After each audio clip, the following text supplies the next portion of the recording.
That I needed a friend. I praise the Hey vlog, it's your girl ThaMari. Today I'm here with my best friend Hawa and my other friend Asha. Alright, so basically y'all already know by the title of today's video, we are doing today's video on post-grad blues. So I recently graduated this August.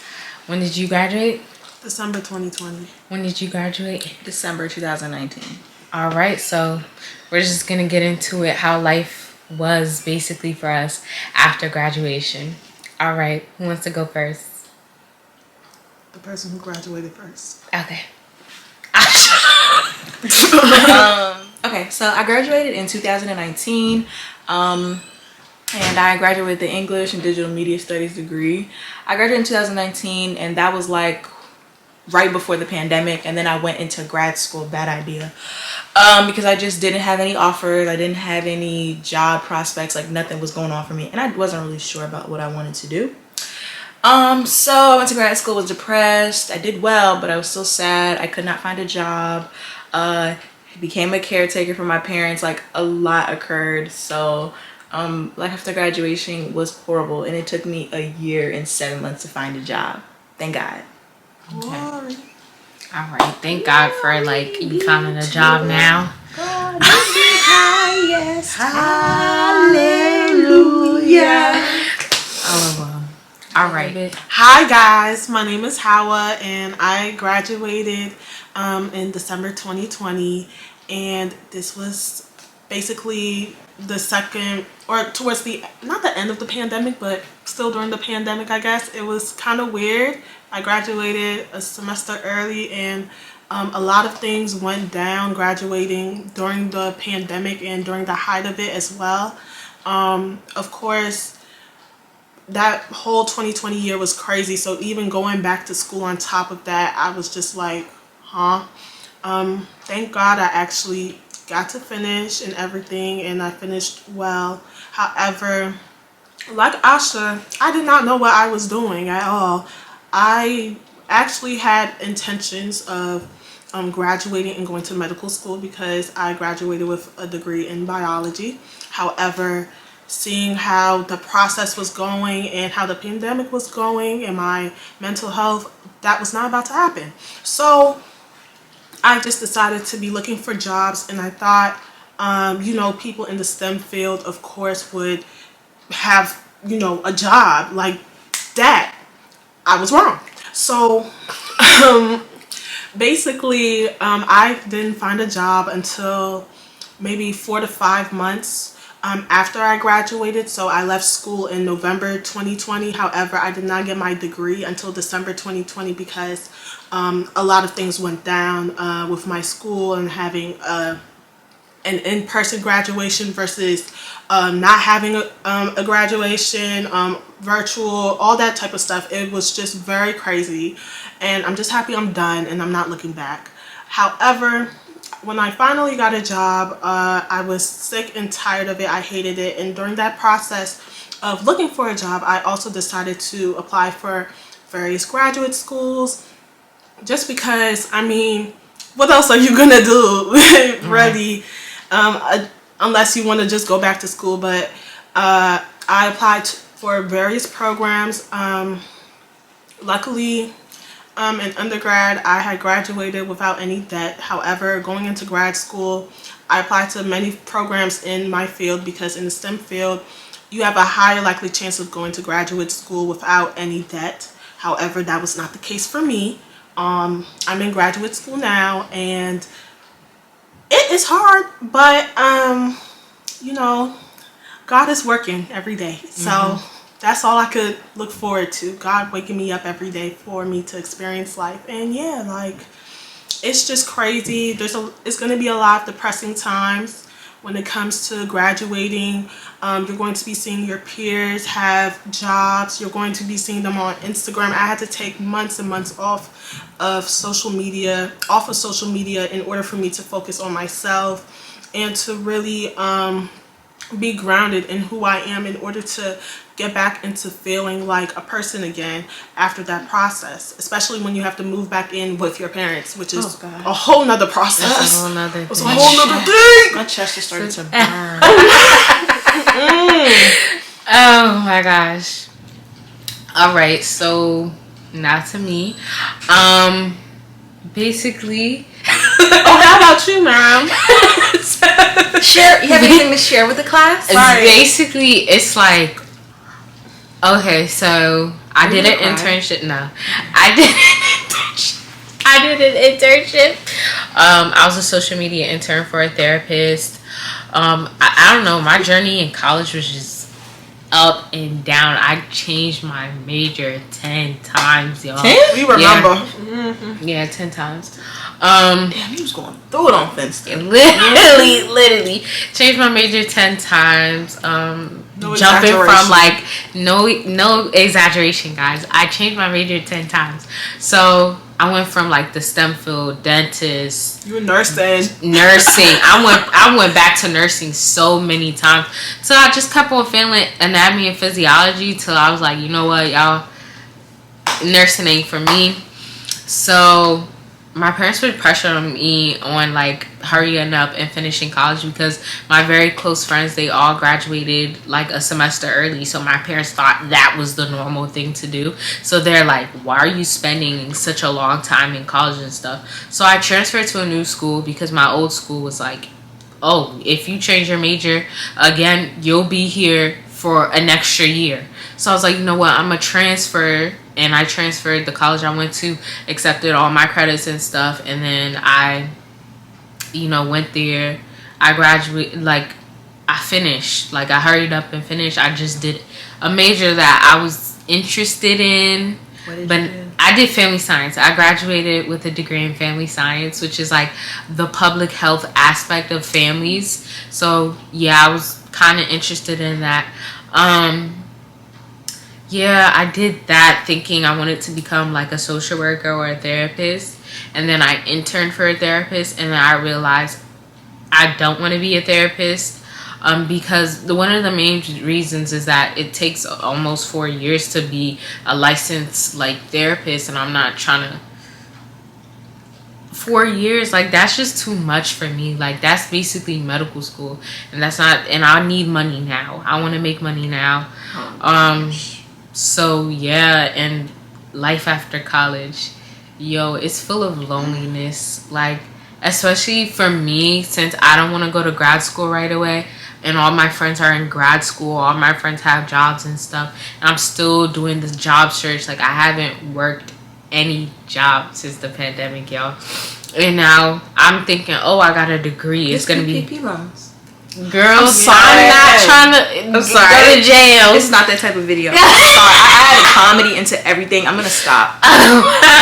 Girl, I'm not trying to go to jail. Okay, so yeah, finished in August. It's still hard for me to find a job, especially in my field. Like, I'm thinking, oh, casework or oh, social work, I could give me a job in that right away, or public health, I could give me a job in that right away. No, like they want people with like 10 plus years of experience. They ask for so much experience and then pay you like chicken change, like 5K a year. Like, that's crazy. So right now I'm trying to get into the tech field, but even that's difficult. You got to get certifications, you got to know people. Like, if you went to college and you didn't make no connections, you're gonna be screwed at the end of the day, unless you're like a STEM major. Even if it's like not like biology or neuroscience, all this the stuff. only way you're gonna make money as a STEM major is if you have certificates. You gotta have endless certs, phlebotomy, or CNA, nursing, all of that stuff. That's the only way you're gonna make money straight out of college. Certs. That's the way to go. Literally. So yeah, I'm just trying to get into the tech field now, studying for my Security Plus exam. But yeah, so the next question is, what's the main difference between you being in college and y'all being in grad school right now? And like working as well. Well, now I just got a job. I'm a communication specialist. That's something that I always wanted to do since, like, I I don't know, for a minute. Working and going to school is the most difficult thing I've ever done in my life. I'm suffering, okay? It's like you go, you do your job, and then you're like, dang, I gotta sit in class from 7 o'clock to 9 o'clock, you know? And then by the time then I end, you're tired. But I'm blessed to be there, and I know that I could handle it, and I'm almost done.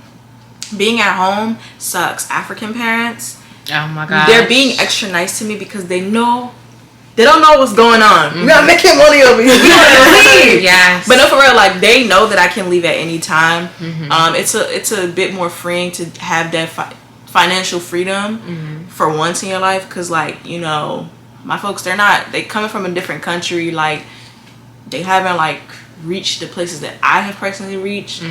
But it's really stressful, especially in an African household. Them trying to tell you what to do, trying to little girl you, or trying to little boy you, or if you're he, she, we, they, whatever. It's that, but you kind of just have to take your freedom and just do whatever you want to do, and they'll get the hint eventually. So yeah, I just been disobeying my parents, and we have been happy. Period. I didn't tell my mom where I was going, Period. and I'm just not going to. Period. That, like, literally the way African parents are with freedom, it's horrible. You have to take it, and it's like it's a day by day process. You can't just take it all at once. No. You gotta get a piercing, then you gotta get a tattoo, because I have 3 or 4 actually. Then you just gotta, you know, dye your hair. Yeah. Well, not now. Then after you dye your hair, you cut stay it. out. Yeah, and then you stay out late, right? Usually you need to come back at 9, 10 o'clock, right? Come back after 12. You push the envelope. Come home at 12. Come home at 12:30. And then 1, and then 1:30, and then 2. Yeah, you graduate your way up. Increase. Yeah. So they're gonna get mad, but they're eventually gonna stop yelling at you and be like, dang, this child is an adult. Literally. Or she's That's going to something they failed. Oh, my bad. You said what? She said, or they're going to hell.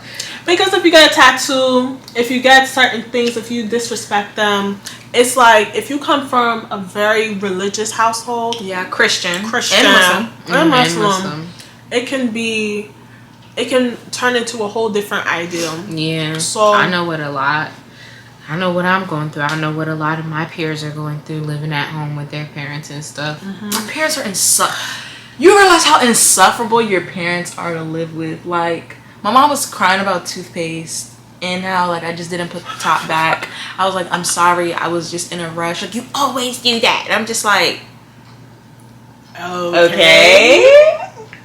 Just small stuff like, oh, you know. And every time I go out, I'm sorry, I gotta just make this last point. Every time I go out, say if I'm going on a date with a guy, I have to feed my mom too. Imagine telling a guy, yeah, I gotta order something for my mom. They never mind because I don't mess with broke men. But yeah, so you gotta go box. Yeah, you have to like feed your parents, and you have to be the parent to your parent as they get older. That's very true. That's very true, especially in an African household. Okay. Well, anyway, so just to piggyback off of what Asha said. Yes, it could be just to piggyback off of what you said. Just to piggyback off of what Asha said, I can heavily relate to every time I go out to eat, I have to not provide just for my mom or for my dad or for my grandfather. I have siblings too. But yeah, I mean, I feel like you as an oldest daughter, especially, you have to like provide for everybody else. It's like you're the third parent, whether you like it or not, while you're still living at home. But like I was saying, you have to like provide for everybody else. It's like you're another caretaker. You also have other chores. And doing it while I'm in grad school, it was different than when I was in undergrad, because I feel like even when I was in undergrad, I always had something to look forward to. If I was spending the summer at home, I was like, oh, countdown to when I go back to school. Countdown to when I see my friends. Countdown when I go back to the dorm. I get to party. I get to do this. I get to do that. You know, have freedom. Have your own life. Like, that's like something I miss having. And that was more so like countdown to when I have enough money to go live in my own apartment, you know, that type of thing. And even saving up for an apartment and moving out is a whole process in itself. That could be a whole other video. But The thing is, like, when you're living at home, you just have to learn how to set boundaries. I had to learn that in order to survive in my house, I had to be able to say no. Like, and I remember I was a person, like, when I was at school and I was at home, I was like two different people. And now that I'm at home, it's like, and I'm grown, it's more so like, well, they're gonna have to see this side of me now at this point, because like, of course I'm gonna be respectful, but like at this point, like, I'm a grown adult, and I was trying to separate these two things, but like, it's not about to happen if I'm gonna be living with y'all for some time now. So you got to get used to it. And I guess like what we mentioned earlier, taking steps in those boundaries and taking steps in receiving your quote unquote freedom is the only way you'll be able to have your own sanity for real, unless you decide to suddenly leave or suddenly move out. Yeah, most definitely. Living at home is a huge burden. After you graduate and stuff, you think, yeah, I'm gonna have a job. Yeah, that job's gonna be enough for me to get a new place and stuff. But when it comes from my point of view, like, you're an African Muslim girl, your parents are not letting you leave their house unless you are married. For real? Yes. So literally, it's the type of thing where my mom's like, yeah, I'll disown you if you leave before marriage and stuff. But it's like, I eventually have to do what's best for my mental health. But then again, that means if I move out against my parents' will, that means they ain't paying for my car insurance, they ain't paying for my phone bill, they ain't paying for my health insurance. Like, I'm strictly on my own. So it's like, I'm gonna just deal with them until like I make enough money where I could like fully be independent and stuff, or pray that God gives me a husband so I leave in husband, a very financially stable husband with the black card. Period. I mean, amen. So I mean, so yeah. So basically, I'm just, that's why I wish I had a job, so I'll barely be home and stuff. Because I'm not going to grad school right away. Like, I don't know what I want to get my graduate degree in, since I don't want to do therapy anymore. But I honestly don't know. So I wish I had a job to keep me occupied, to keep me away from the house, where I'm only home on the weekends. On the weekends, I go out with friends or stuff like that, or like, take a trip. Like, I also want a remote job. I would really love a remote job so I could like be traveling and stuff, but that's looking kind of slow. Like, that's why I'm trying to go into the digital marketing or tech field, God willing, because I see that's where the job market is very good for, especially in the upcoming years, how like things are just becoming all digital nowadays. So yeah, next question. What are some of your advice to people struggling with post-grad blues or post-grad depression, or people that are, just going through the same things we went through? I'll give like 3. That's not 3. 1, be kind to yourself. Know that like everyone has been in your position. Be kind to yourself. If you're on, I hate LinkedIn. I hate that. Even now that I have a job and I'm accomplished, I absolutely despise LinkedIn, because you'll see people post there, oh, I got this job at this, at Sony, at Apple, at this, and you'll be like, dang, and it'll make you feel bad about yourself. So be kind to yourself. You don't know what that person did to get in their position, so you shouldn't compare their journey. Like, you don't know how hard they had to work, and you are going to get there and tell your success story. So be kind, don't beat yourself up, and do not compare yourself. Number 2, set a routine. I did not set a routine, and now I'm figuring out how to set a routine. Especially during the pandemic, I became very lazy, so and I started procrastinating. Yeah. ADHD came into. Literally. I'm even suffering right now, but Literally. I'm gonna get through it. So definitely set a routine. Give yourself something to look forward to. And number 3. Whatever you practice or believe in, make sure that you pray, and not only pray but read something, and actually like follow through with what your religion says. If you're a Christian, you know, follow the, like, really do good onto others. And like, I hate to be all preachy, but it's so important to like sow the seed. Like, if you do good things to for people and don't expect anything back, just do it out of the kindness of your heart, blessings overflow. You should want to do good for people. So definitely be a good person, do good, and yeah. All right. Yeah. It's really good. You took like 2 of them. So you have a different version. Yeah. You have different version. Like, Yeah. we have different perspectives. I think something that really helped me when I was